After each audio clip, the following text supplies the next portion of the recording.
Perkenalkan, nama saya Citra Setiawati, mahasiswa PPG dalam jabatan Angkatan 3 tahun 2021 di Universitas Pasundan Bandung.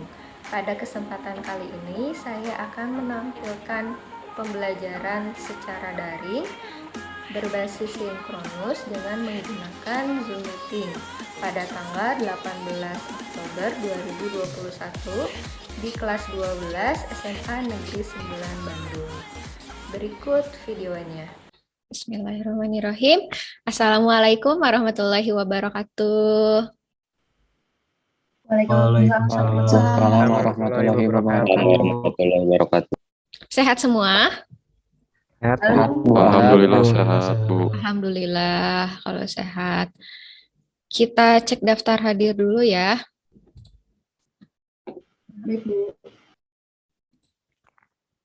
Sekarang tanggal 18 ya. Abian, Hadir, Bu. Alivia, Hadir, Bu. Argia, Hadir, Bu. Aulia, Hadir, Bu. Zaria, Hadir, Bu. Dian, belum ada Fauzan, Hadir, Bu. Fitria, Gina, Hadir, Bu. Halimatul, Hadir, Bu. Natsan, Hadir, Bu. Ganes, Hadir, Bu.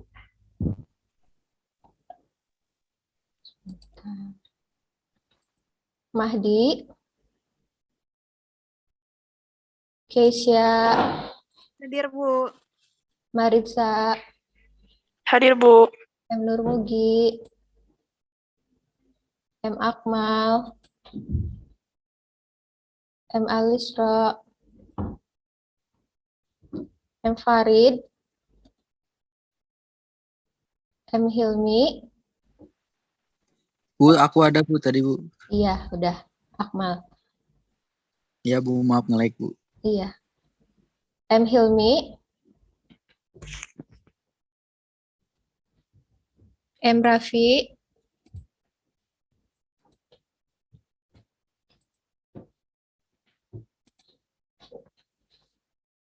M. Alfi, Hadir, Bu. Nashwa, Nekadisa, Hadir, Bu. Faiz, Hadir, Bu. Rida, Hadir, Bu. Salma, Hadir, Bu.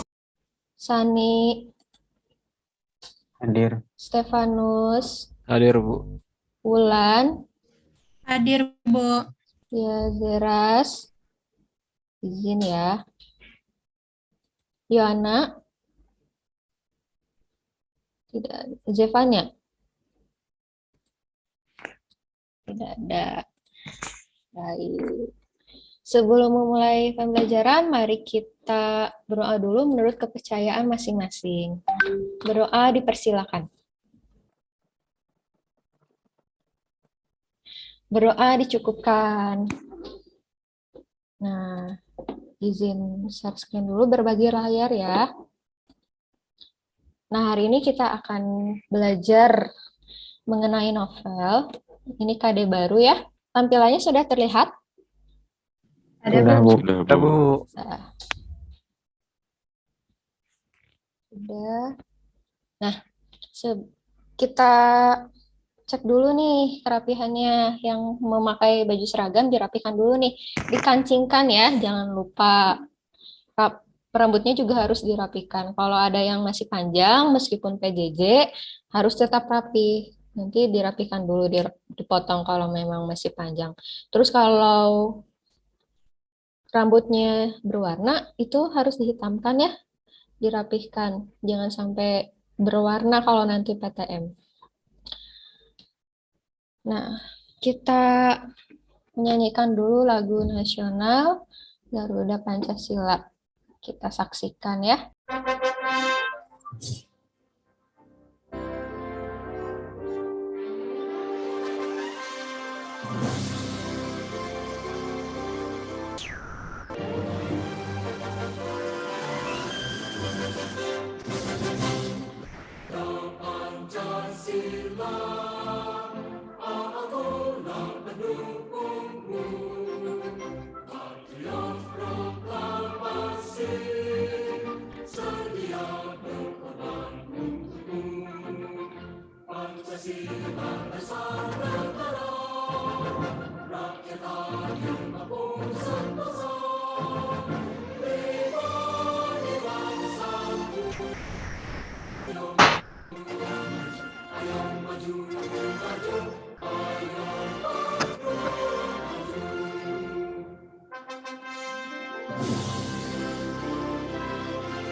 Nah, selanjutnya ikuti ya gerakannya.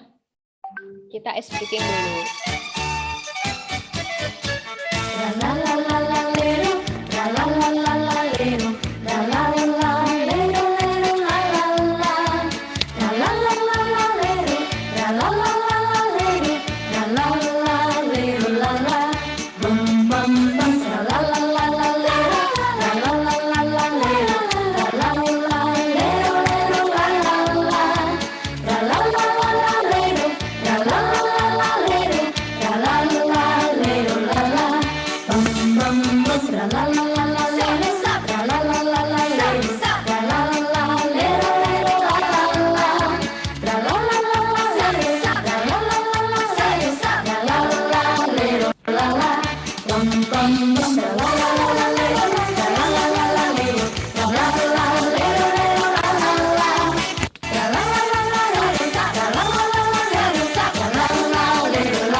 Yeay, semangat kan? Semangat.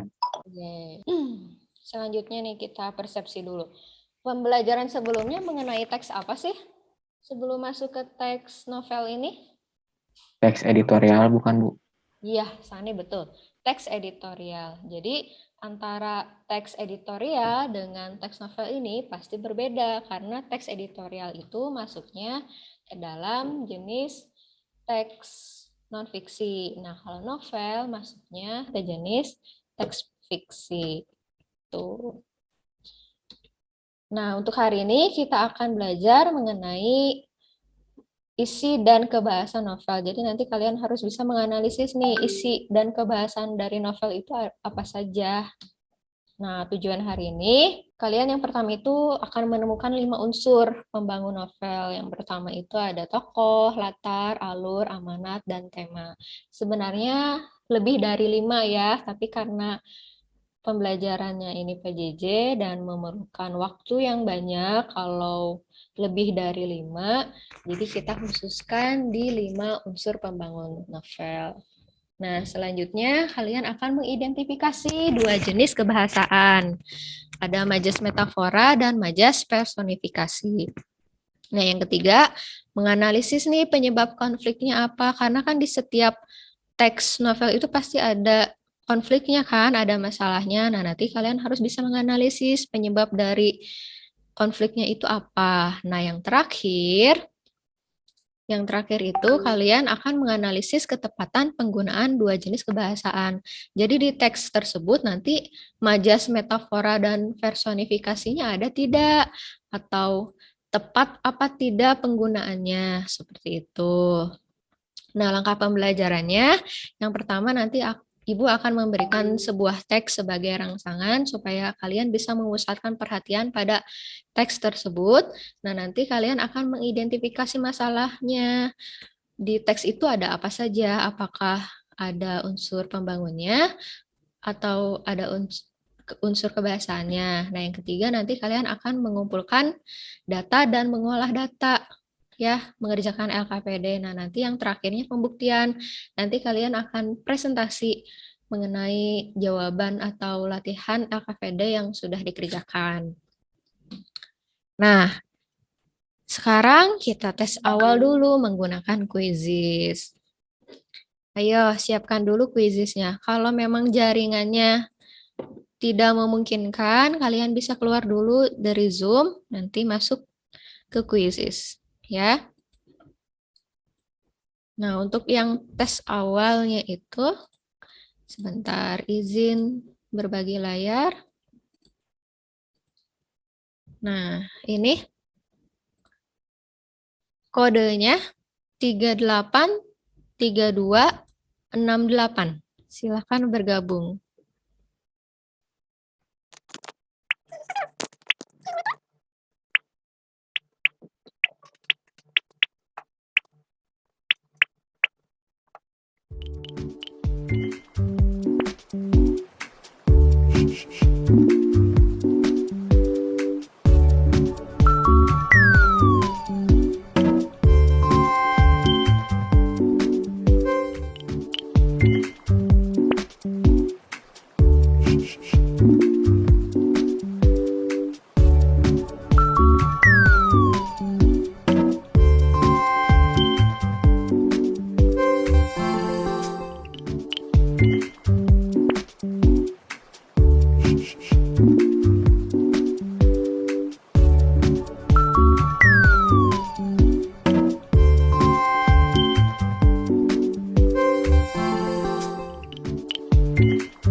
Yang belum selesai dilanjutkan saja ya.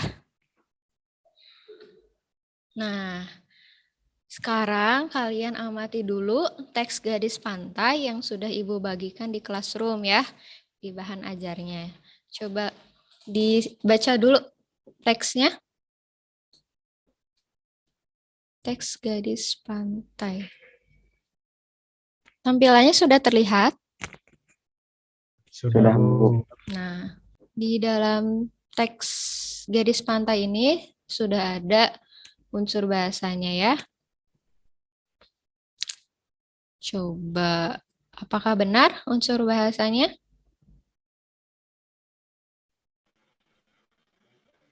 Yang tokoh benar. Coba. Nih, di paragraf 1 sudah ada apa saja?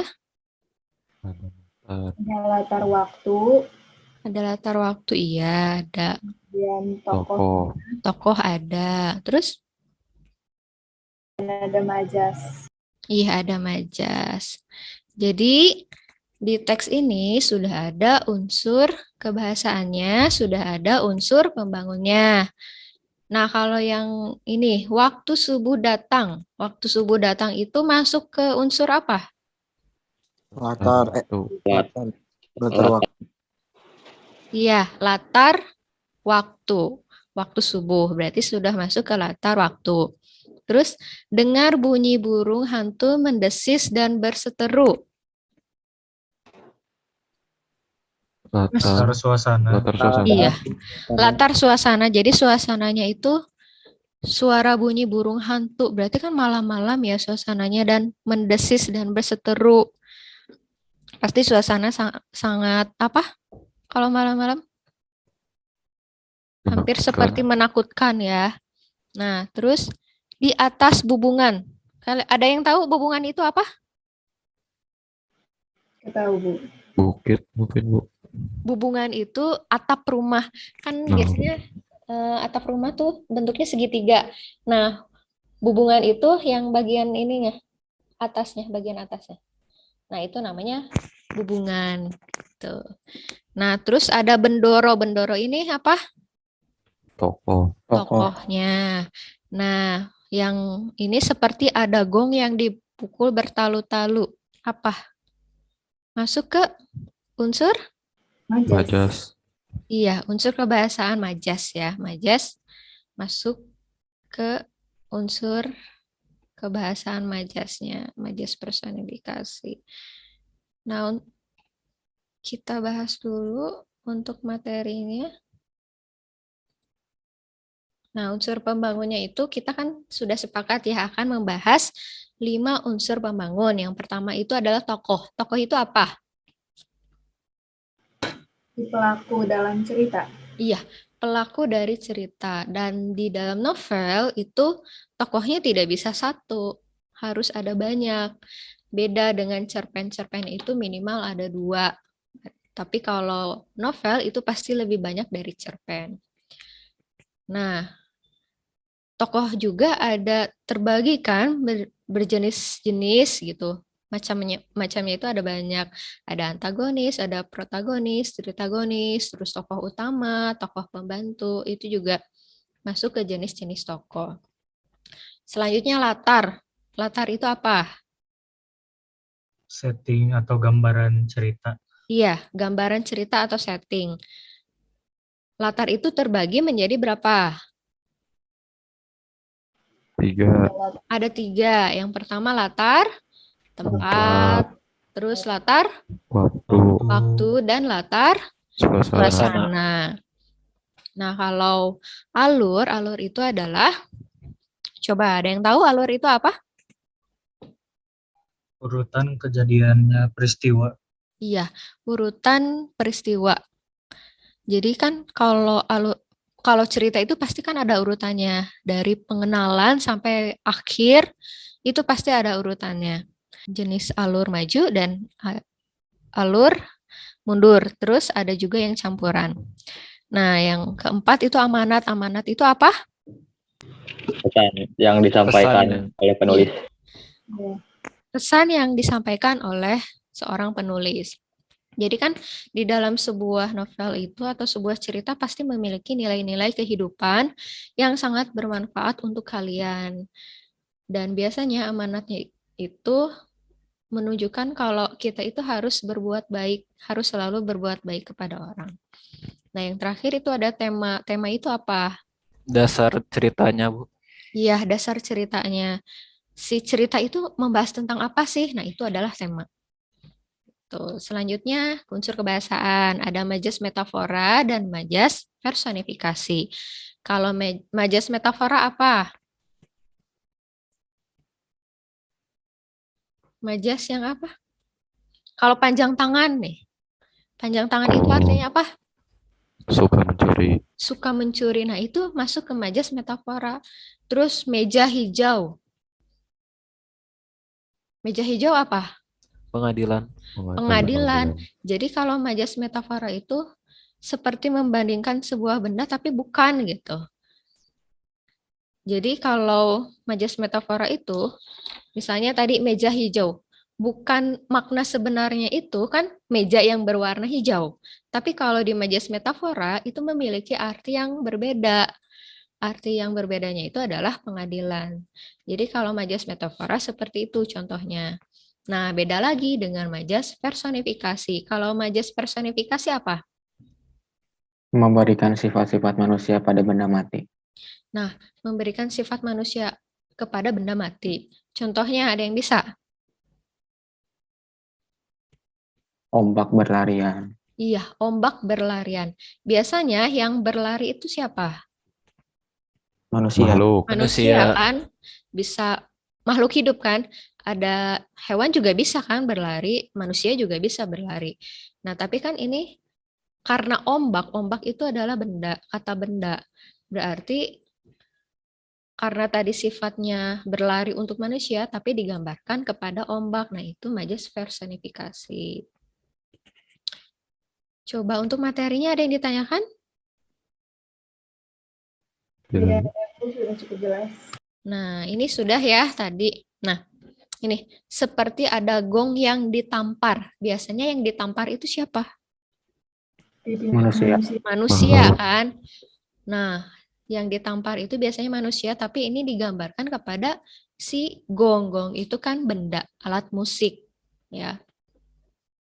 Tadi ini sudah latar waktu, ada latar suasana, ada latar tempat. Nah, ini ada tokoh juga. Yakin tidak ada yang ditanyakan?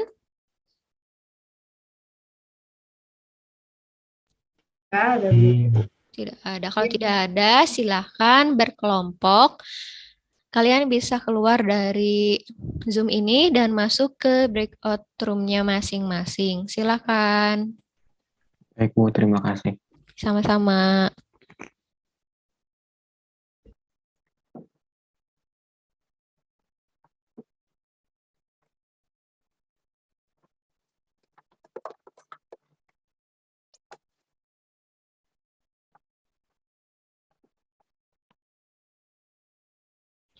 Halo, kelompok 1. Halo Ibu. Halo, Ibu. Halo, Bu. Tugasnya sudah mengerti? Ibu izin Sudah, share Bu. screen ya. Yang KKPD. Sebentar. Nah, jadi kalian harus sesuai dengan ketentuannya ya, sesuai dengan petunjuknya. Jadi yang pertama itu kalian menemukan dulu nih 5 unsur pembangun novel. Terus kalian temukan juga 2 jenis kebahasaan. Kalian bisa memberi warna pada kata-kata yang ada di teks ini, teks Ronggeng Dukuh Paruk berdasarkan keterangannya. Jadi kalau tokoh warnanya agak coklat, latar kuning, majas metafora pink, majas personifikasi, warnanya Tosca.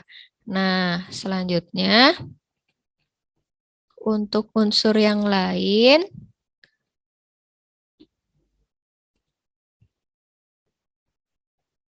nah untuk alur nanti tinggal ditulis saja paragrafnya, angka pakai angka ya. Nah, kalau eksposisi itu apa? Pengenalan. Pengenalan dari tokoh dan latar. Selanjutnya permasalahan muncul. Nah, berarti nanti masalahnya sudah muncul nih. Awal dari masalah itu masuknya ke permasalahannya muncul. Baru nanti permasalahannya semakin meningkat, nanti puncak masalahnya. Kalau puncak masalah ini inti dari masalahnya. Nah, nanti ada peleraian. Peleraian itu akhirnya seperti apa, masalahnya, solusinya apa, terus nanti ke penyelesaian.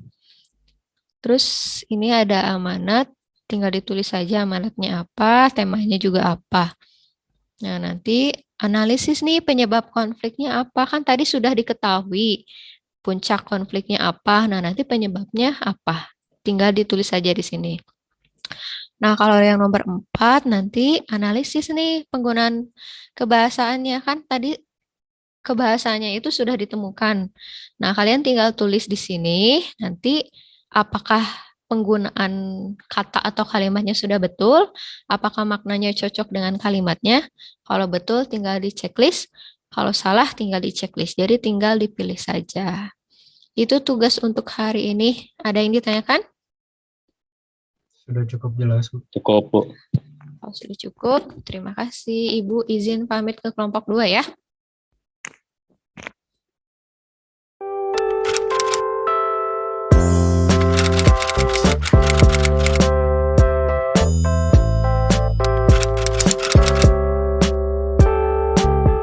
Halo, sudah siap? Sekarang waktunya presentasi. Mau kelompok siapa yang presentasi? Kelompok 2 Ibu katanya mau. Silahkan maju. Boleh. Silakan kelompok 2 plus 50 loh. Nah, Jonas. Kelompok 2 plus 50 ya. Nah, silakan dimulai. Selamat siang teman-teman. Kami dari kelompok 2 mau membacakan hasil diskusi kami Oke. untuk LKPD teks novel. Yang pertama di sini ada tokoh dan latar yang akan saya bacakan.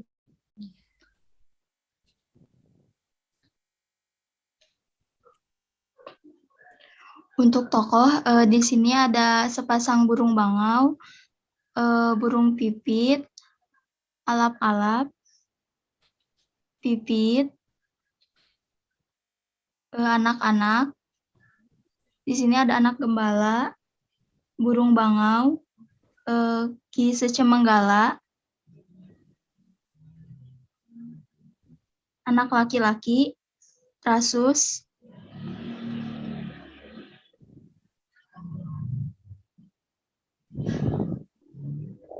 dua temannya, Darsun, Rasus, Warta, dan Darsun. Lalu di sini ada latarnya. Yang pertama di sini ada hamparan lumpur, sawah, dukuh paruk, padang kering,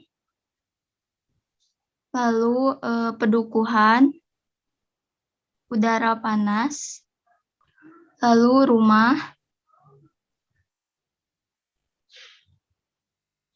Di sini ada kampung dan hamparan sawah. Sekarang majasnya ya. Selanjutnya ada majas metafora, yaitu suaranya melengking seperti keluhan panjang. Lalu ada pembusukan terjadi di udara yang lengang.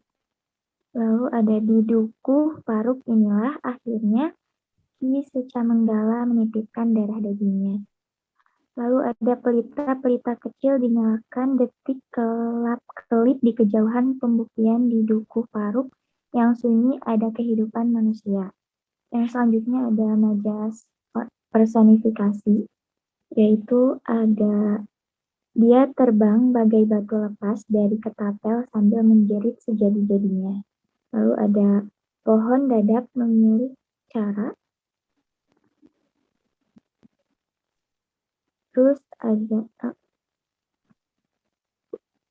tampak seperti ratusan kupu terbang menuruti arah angin meninggalkan pohon dadak. Lalu ditolaknya bumi dengan hentakan kaki sekuat mungkin. Dan yang terakhir, bulan yang lonjong hampir mencapai puncak langit. Selanjutnya ada unsur pembangun. Yang pertama ada alur yang bagian satunya ada eksposisi, ada di paragraf 1. Yang kedua permasalahan muncul, paragraf 2.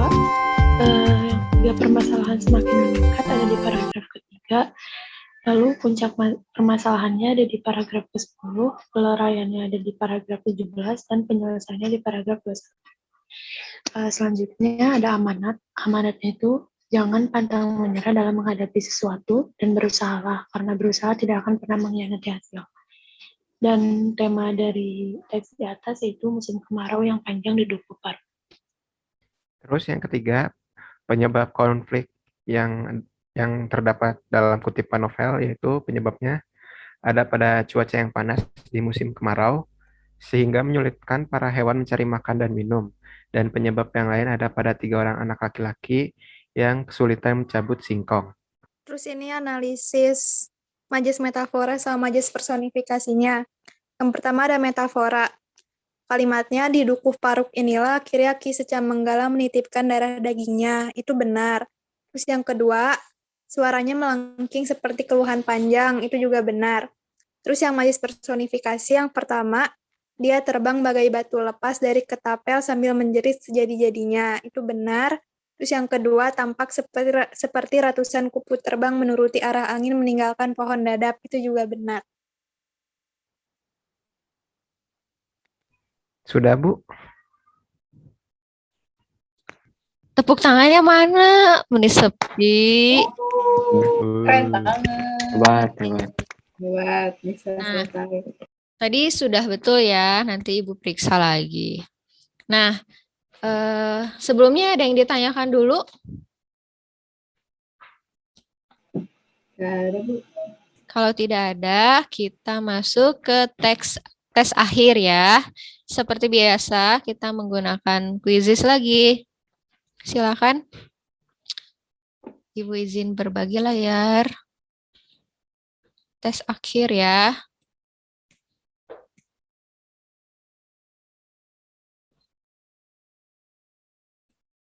Nah, kodenya 468900.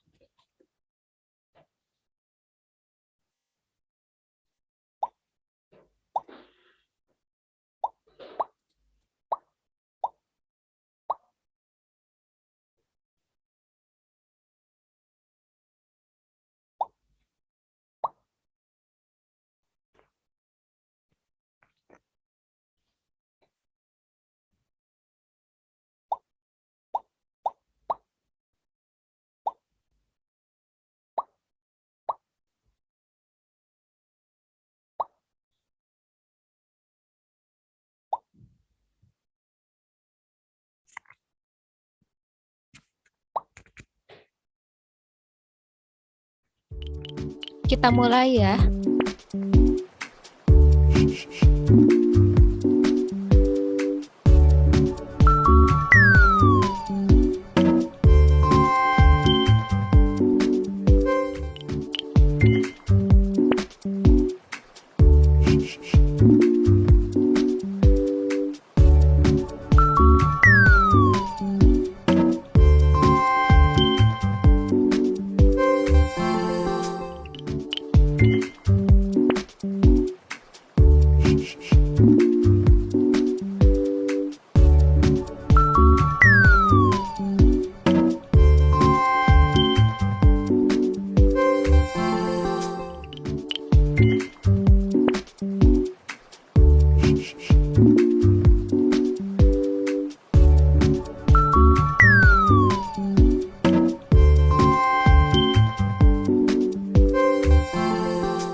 Ada yang belum selesai tes akhirnya?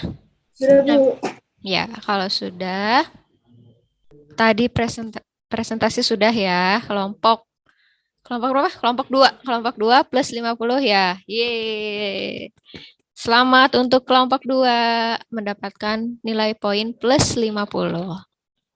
Nah, tadi juga sudah tes akhir, alhamdulillah nilainya rata-rata sudah bagus semua, sudah di atas KKM.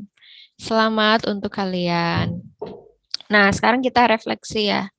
Coba, Rida bagian mana yang paling menarik? Saat kuisis, Bu. Saat kuisis, tes awal dan tes akhir ya. Iya. Nah, kalau Sani manfaatnya apa yang diperoleh dari pembelajaran hari ini? Mengetahui kebahasaan dan unsur-unsur teks novel. Iya, mengenali unsur pembangun novel dan kebahasaan. Nah, kalau Akmal nih, Akmal kesulitannya apa yang dialami? Kalau pas itu Bu, kuisis kadang jaringannya keganggu atau pas lagi kesulitan pas diskusi gitu Bu. Itu aja paling. Iya, karena kan PJJ ya, jadi kalau jaringan pasti tidak semua mulus, pasti ada kendalanya. Nah, coba solusinya, Alfi. Alfi solusinya apa? Alfi lagi. Alivia solusinya apa? Ya Bu, mungkin kalau kuisis yang susah, lebih sering latihan lagi, dibaca dulu materinya sebelum pembelajaran berlangsung. Kalau misalnya buat kesusahan diskusi, mungkin lebih lebih ini lagi kerjasamanya mungkin Bu, saling ingetin gitu sih Bu. Lebih kolaboratif dan komunikasi ya? Iya Bu. Iya. Coba kita sudah refleksi selanjutnya. Nah, untuk materi selanjutnya kita masuk ke keterampilannya. Kita akan membuat sebuah teks novelet. Jadi kalian nih dari sekarang boleh merancang-rancang tokohnya siapa, nanti latarnya di mana, kapan, terus suasananya seperti apa, terus nanti alurnya bagaimana, amanatnya apa. Jadi kalian dari sekarang bisa merancang ya. Nah, kalau sebelumnya ada yang ditanyakan? Nggak ada, Bu. Alhamdulillah. Berarti sudah paham ya isinya. Nah, kalau sudah, mari kita akhiri pembelajaran hari ini dengan berdoa. Kita berdoa menurut kepercayaannya masing-masing. Berdoa dimulai. Berdoa dicukupkan. Nah, pembelajaran hari ini alhamdulillah sudah terlaksana dengan lancar. Mohon maaf bila ada kesalahan dalam pembelajaran hari ini. Tetap jaga kesehatan dan tetap semangat belajar walaupun masih PJJ. Terima kasih kepada kalian semua. Sampai ketemu di pertemuan selanjutnya. Makasih, Bu. Juga, Bu. Makasih, Bu. Ya, Makasih, Bu. terima kasih. Terima kasih, Bu.